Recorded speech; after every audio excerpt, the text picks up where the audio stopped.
should we talk about 150 Yeah, and Virginia? So Virginia and Tennessee. So if you have Virginia, I'll catch Tennessee. Okay. So Virginia, the Virginia House and Senate unanimously passed legislation creating an alternative pathway to obtaining the CPA credential.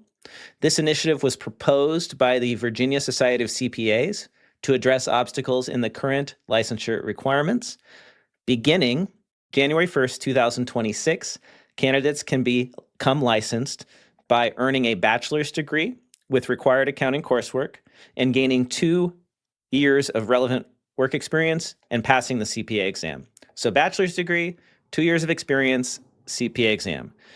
They can also get a master's, and they can have that accounting concentration and do 1 year of experience and get their CPA. And the traditional 150 hours of education route is still an option. So there's actually 3 pathways now. It's starting to feel like all these state societies may have been colluding together to introduce very similar bills. Tennessee CPAs, they've introduced their new House bill, and they have 2 pathways. One is a bachelor's or master's degree with 150 hours of credit, so it's 150 hours still, with 1 year of work experience. And pathway 2 is 120 hours college education with an accounting concentration and 2 years of relevant accounting work. So all these states are coming out with basically the same 2 pathways. So I'm wondering, maybe one day we'll hear a story of how this happened. And it could just be because this makes sense. And it's just obvious, like, this makes sense. This is fair. Let's all do this. But and we're going to get the story one day, but the timing of this and how they're all aligned is pretty amazing to me. State after state, these dominoes keep falling.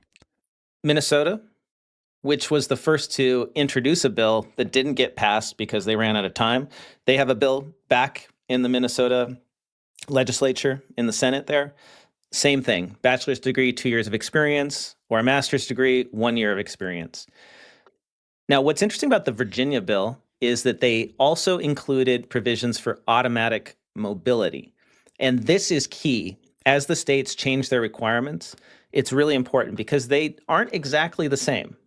It wasn't possible because AICPA and NASBA did not lead on this issue. There was no exact wording for the states to use. So they all did something a little different. They have different education requirements. In Ohio, the number of classes you have to take for that accounting concentration is in the bill. But in Virginia, it's left up to the Board of Accountancy. So there might be slightly differing education requirements, that sort of thing. And so automatic mobility is really important. And what this does in Virginia is it allows anyone who is a CPA in good standing in another state to practice in Virginia without having to register, without having to prove anything. They can serve Virginia clients. If they move to Virginia, then they have to get licensed in Virginia in order to work in Virginia. But as long as you're out of the state, your place of work is, I don't know, nearby, North Carolina, you can practice in Virginia. And it's almost exact same language from Tennessee. Hold a valid CPA license in good standing from another state, and if at the time of licensure showed evidence of passing the uniform CPA exam. So there's too much almost identical language being used in all these bills where I don't think it's just dumb luck. I think the states bypassed the AICPA, got together, and they colluded. Maybe sometimes collusion's good, And I believe that if enough states adopt these rules, if they allow for just a bachelor's degree, this is going to have a bigger impact on diversity in the accounting profession than any DEI program in an accounting firm. Because MIT Sloan did a study that found that the number of minority students, like certain minority groups, I think it was Black and Hispanic CPAs, was decreased by like 25% because of the 150-hour rule.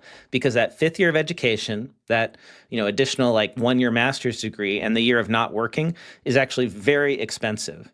And so people who are on a budget, who don't have a lot of money to spend on school, choose other majors. So this could have a significant impact.